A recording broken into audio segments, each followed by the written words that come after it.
When you're working with any sort of cerebral palsy, but in general with crawling, you can't have fall in the crawl.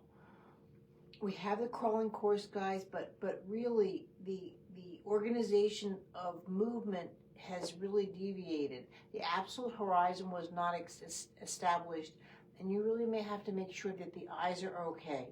But when a child goes to crawl, right, and this is stuff too that we really covered live in the beginner's touch class and so forth, but they can't go to a point, even me, where I'm going to fall down.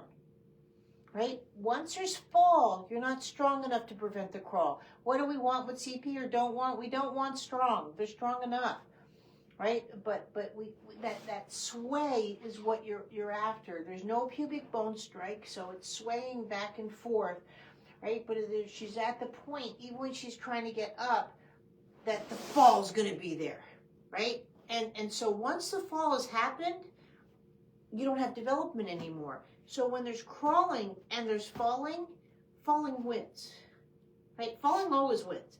We're not organized to fall. That's not what we're supposed to do. No baby, when they're developing, falls down.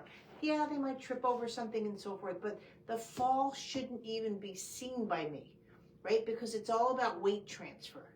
So what you're working with, and that's why when you have a towel just wrapped around her like that and you're holding onto it, all you're going to get more of is that sway and a false sense of security that sway is okay. It's not.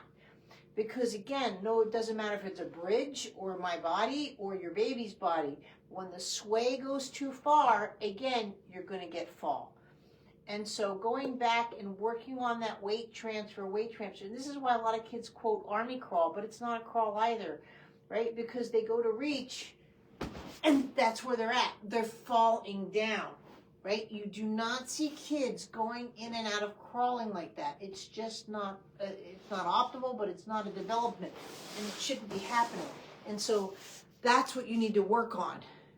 Midline, work on the all fours course, but I'd go back to the sitting course and working over this. This is why we do the fast start, so it's all in there. It's really, really important that your child gets the help they deserve, right? But again, when you've got fall, and you want to call it development of any sort, but especially if there is just no fall in the crawl. There's no fall in the walk. It doesn't matter if you're a senior, anti-aging, or you're a kid, a child, a toddler, it doesn't matter. The fall should not be there. When there is, the fall will prevail. This is where you're not opposing gravity, you're succumbing to gravity.